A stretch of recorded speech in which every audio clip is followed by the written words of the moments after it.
بسم اللہ الرحمن الرحیم۔ السلام علیکم۔ آج کی اس ویڈیو میں ہم آپ کو حضرت عمر فاروق رضی اللہ تعالیٰ عنہ کے اسلام لانے کا واقعہ بیان کریں گے۔ حضرت عمر فاروق رضی اللہ تعالیٰ عنہ وہ جلیل القدر ہستی ہیں جنہیں نبی کریم صلی اللہ علیہ وآلہ وسلم نے اللہ تعالیٰ سے مانگ کر لیا ہے۔ سارے صحابی رسول کریم صلی اللہ علیہ وآلہ وسلم کے مرید ہیں، لیکن حضرت عمر فاروق رضی اللہ تعالیٰ عنہ حضرت محمد صلی اللہ علیہ وآلہ وسلم کی مراد ہیں۔ 39 لوگ جب اسلام لا چکے تھے تو 39ویں شخص وہ امیر حمزہ تھے۔ ان کا اسلام لانا مسلمانوں کے لیے بہت بڑے اعزاز کی بات تھی اور ان کا ایمان لانا مسلمانوں کے لیے حوصلے کا سبب بنا۔ حضور پاک صلی اللہ علیہ وآلہ وسلم نے اپنے ہاتھ اٹھائے اور اللہ تعالیٰ سے دعا کی کہ اے اللہ، ایک شیر دیا ہے امیر حمزہ اور دوسرا شیر عطا کر دے، اب تیری مرضی ہے، عمر ابن خطاب دے دے یا عمر ابن ہشام دے دے۔ ادھر حضرت محمد صلی اللہ علیہ وآلہ وسلم دعائیں مانگ رہے ہیں اور ادھر حضرت عمر فاروق رضی اللہ تعالیٰ عنہ اپنے ہاتھ میں تلوار لیے ہوئے غیظ و غضب سے بھرے ہوئے گھر سے نکلتے ہیں کہ آج بانی اسلام کے چراغ کو بجھا دینا ہے۔ راستے میں آپ کو ایک صاحب ملے اور کہا کہ عمر اتنے غصے میں کدھر جا رہے ہو؟ تو آپ نے جواب دیا کہ اسلام کا چراغ بجھانے جا رہا ہوں، اب روز روز کا مسئلہ ختم کر دیتا ہوں۔ وہ شخص مسکرا کے بولا کہ پہلے اپنے گھر کی خبر تو لو۔ حضرت عمر فاروق رضی اللہ تعالیٰ عنہ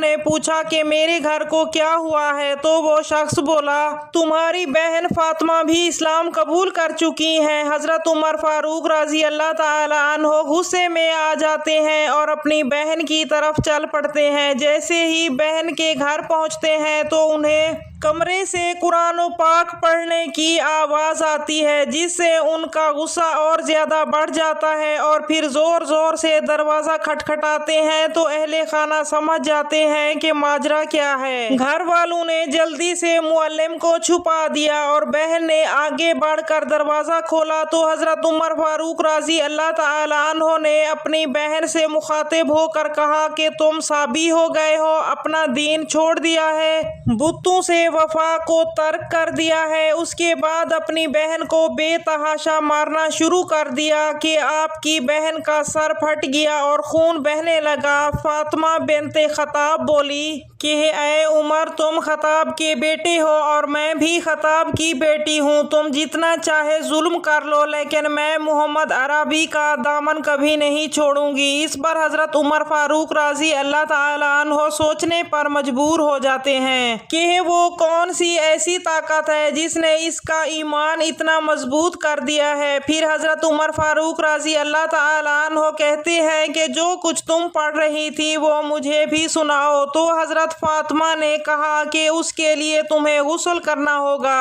ادھر حضرت عمر فاروق رضی اللہ تعالیٰ عنہ اپنے بدن کو دھو رہے ہیں اور ادھر اللہ تعالیٰ حضرت عمر فاروق رضی اللہ تعالیٰ عنہ کا ایمان دھو رہے ہیں۔ اس کے بعد معلم نے تلاوت شروع کی۔ ابھی تلاوت سننے کے بعد کچھ ہی لمحہ گزرا تھا کہ حضرت عمر فاروق رضی اللہ تعالیٰ عنہ بے تاب ہو کر بولے عمر کی عمر تو برباد ہو گئی۔ حضرت عمر فاروق رضی اللہ تعالیٰ عنہ نے بے ساختہ ہو کر کہا کہ مجھے لے چلو حضرت محمد صلی اللہ علیہ وآلہ وسلم کی چوکھٹ پر۔ تو حضرت عمر فاروق رضی اللہ تعالیٰ عنہ اپنی تلوار لیے اپنے بہنوئی کے ساتھ حضرت محمد صلی اللہ علیہ وآلہ وسلم کی خدمت میں تشریف لے گئے۔ جیسے ہی حضرت عمر فاروق رضی اللہ تعالیٰ عنہ وہاں پہنچے تو صحابی یہ دیکھ کر پریشان ہو گئے کہ حضرت عمر فاروق رضی اللہ تعالیٰ عنہ تلوار کے ساتھ آئے ہیں، ان کے ارادے کچھ نیک نہیں ہیں۔ لیکن پھر حضرت محمد صلی اللہ علیہ وآلہ وسلم کی اجازت سے آپ حضرت محمد صلی اللہ علیہ وآلہ وسلم کے سامنے بیٹھ گئے۔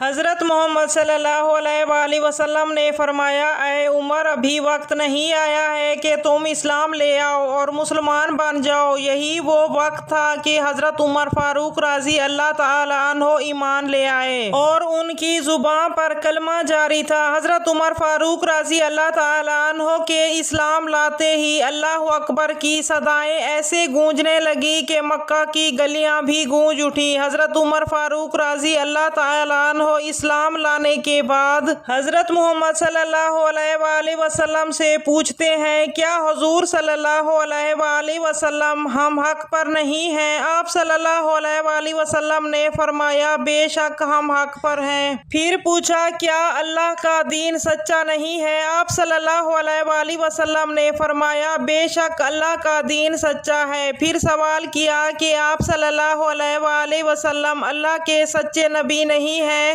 حضرت محمد صلی اللہ علیہ وآلہ وسلم فرماتے ہیں کہ بے شک میں اللہ کا سچا نبی ہوں۔ تو حضرت عمر فاروق رضی اللہ تعالیٰ عنہ نے کہا، تو پھر ہم چھپ کر عبادت کیوں کریں؟ اس کے بعد پہلی مرتبہ وہاں کے مسلمانوں نے صحن حرم میں آ کر اعلانیہ عبادت کی۔ حضرت عبداللہ بن مسعود فرماتے ہیں کہ حضرت عمر فاروق رضی اللہ تعالیٰ عنہ کا اسلام لانا اسلام کے لیے عزت کا سبب بنا اور اسلام کے وقار کی علامت بنا۔ حضرت محمد صلی اللہ علیہ وآلہ وسلم نے فرمایا کہ جب تم اچھے لوگوں کا ذکر کرو تو وہاں میرے عمر کا ذکر بھی کیا کرو، کیونکہ میرے عمر کی زبان پر حق بولتا ہے۔ اور حضرت عمر فاروق رضی اللہ تعالیٰ عنہ کے سائے کو دیکھ کر شیطان بھی دور بھاگتا ہے۔ جب حضرت عمر فاروق رضی اللہ تعالیٰ عنہ اسلام لائے تو زندگی کی ایک ایک سانس انہوں نے اسلام کے لیے وقف کر دی۔